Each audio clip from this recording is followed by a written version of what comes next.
Oh. Hello everybody, my name is Maher Muhammad and don't mind me just practicing in the dark arts. You see, we're in a very special time right now. Steam's birth month.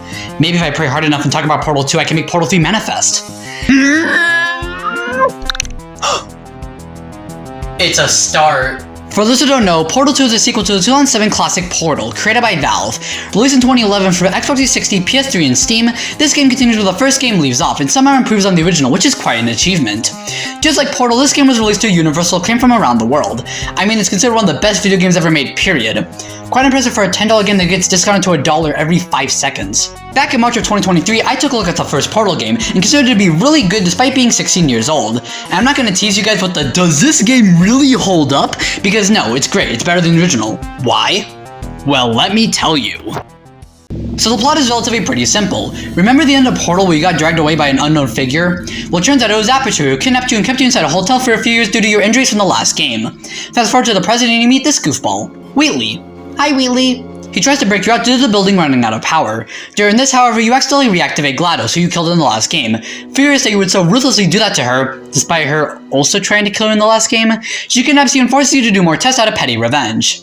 After a while of doing new test chambers, Wheatley manages to help you, and you do a code transfer, giving Wheatley full control over the building. GladOS becomes a potato. The power gets into Wheatley's head, however, and he betrays us, causing us to fall into the very bottom of the building, to which we need to work our way back to the top.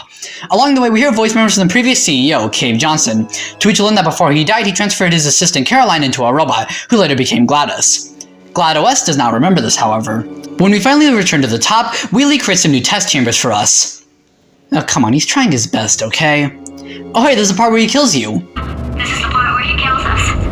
Hello! This is the part where I kill you. Had a bit of a brainwave. But you escape and eventually make your way back to the main room, where you try to restore GladOS' place. Using the power of foreshadowing, you send Wheatley to the moon. This was epic. And GladOS thanks us by kicking us out to the middle of nowhere instead of killing us. How nice. And that was Portal 2.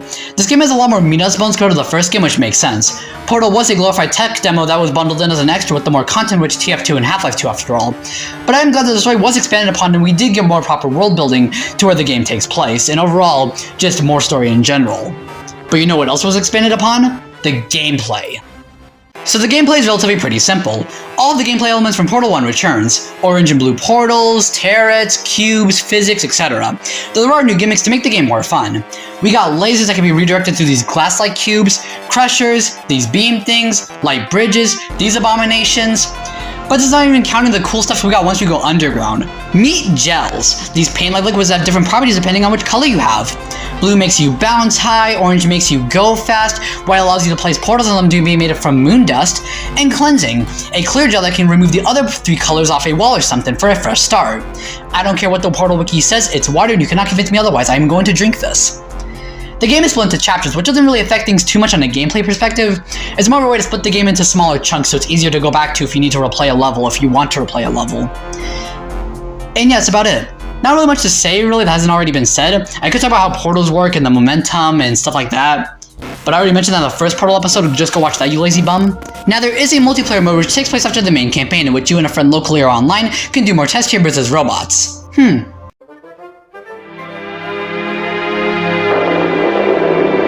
Opa, tudo bem? Yo, do you have a good laptop yet?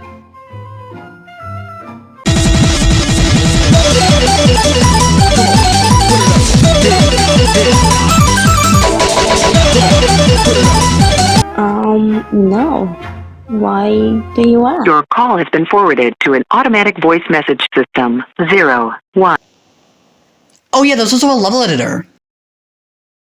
First things first, the puzzles are very fun and creative. Like I mentioned last time, while they can be difficult, seriously screw this level, they are still really rewarding once you figure out how to complete them, and honestly, they're just fun in general. Another pro of the game is the bottom floor.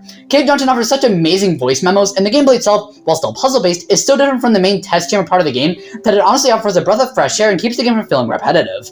Honestly, the entire game just feels fresh. The gimmicks introduced are always introduced right when you feel like the game is about to feel stale, and nothing overstays its welcome. It's honestly a really nice balance, and I like that a lot. Another pro is the story. Wheatley is such a fun character, and even when he's the quote-unquote bad guy and active trying to kill you, you can't help but love him. He's just a fun character to interact with, and he plays off of GladOS greatly.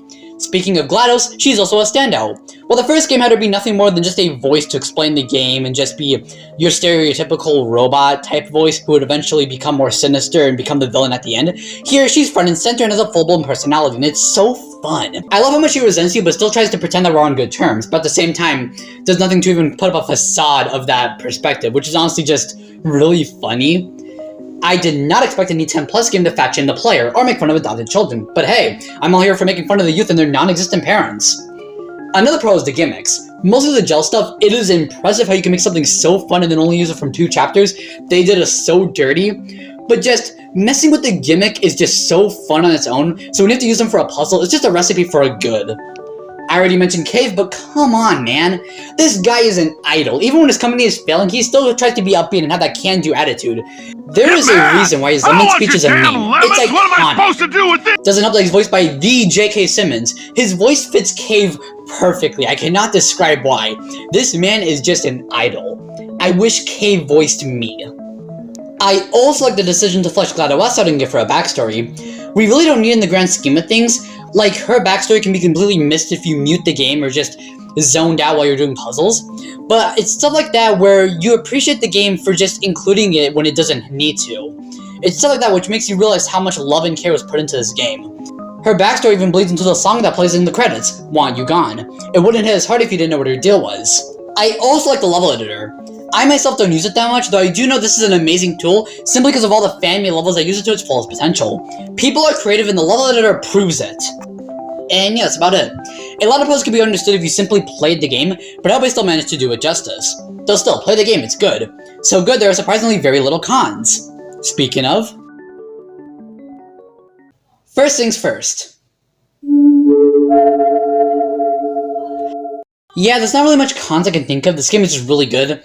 The only real con I can think of is when specific puzzles leave you with little to no instructions on what to do. Once again, screw you. Or you have cases where I'm like, okay, how did anyone put 2 and 2 together and realize you need to do this? Or maybe I'm just dumb.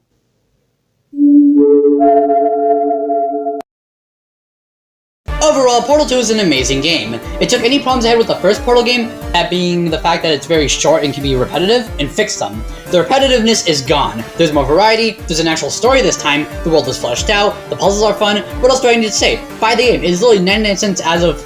oh. Well, even then, the game still gets discounted to like $1 every month or so you will have an opportunity to buy it for $1. And worst case scenario? Who cares, it's $10. You can afford $10, I know you can. I will come for you.